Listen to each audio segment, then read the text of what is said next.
जगामध्ये खूप दुःख आहे.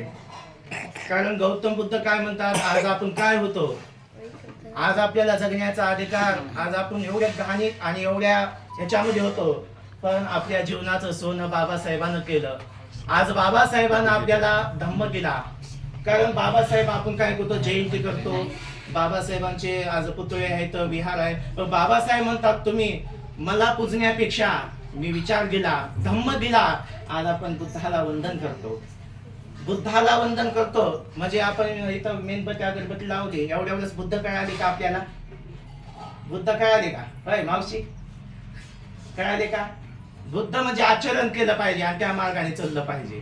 तर आमचे मामा खूप, आमच्या मामाचं आम्हाला मार्गदर्शन राहतं की खरोखर बुद्धाच्या मार्गाने चाललं पाहिजे. कारण आज आपल्याला बघा हो का कसं आहे, गौतम बुद्ध म्हणतात जगात दुःख आहे आणि माणूस आहे तो जीवनपणे सेवा केली पाहिजे. आणि आमच्या आईची तर सगळ्यांनी सेवा केली. आमची आजी आज बघा 4-5 वर्ष झालं त्यांना पॅरालिसिस झाला, दवाखान्यात नेणं, पुन्हा आमचे खरोखर सगळ्यांनी सहकार्य केलं. आमचे सतोभाऊ झालं, आक्की झालं, आमचे मामा झालं, सगळ्यांनी केली सेवा. आणि पुन्हा गेल्यास निवत दावणं हे करणं काय नाही अर्थ त्याला.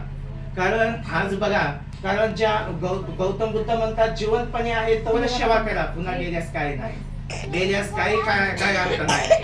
आणि खरोखरच मला आमचा मामाचा करा तितकं कौतुक कमी आहे. कारण मामा म्हणतात ते खरोखरच मार्गदर्शन केलं पाहिजे. आज बघा संस्कार म्हणजे काय, आज आपली गरिबी आहे. तर आमच्या आईला 5 बहिणी आणि 1 भाऊ. तर आज काय नाही, तुमची धन संपत्ती नाही पण संस्कार निघाले. तर आज माझी आई गेली तर गावात नाव निघता आईचं काय, खूप चांगली होती माऊली, मावशांना आहे का, चांगली होती माऊली आणि तुम्ही सगळे चांगले आहे. आज आम्ही त्याचाच आनंद आहे का. तुमची सगळ्यात मोठी संपत्ती म्हणजे काय का, बसा बसा. तर सगळ्यात मोठी संपत्ती काय, आपण चांगली वागणूक ठेवली तुम्ही, हेच पोच पावते आहे इकडे. दुसरं काय मामा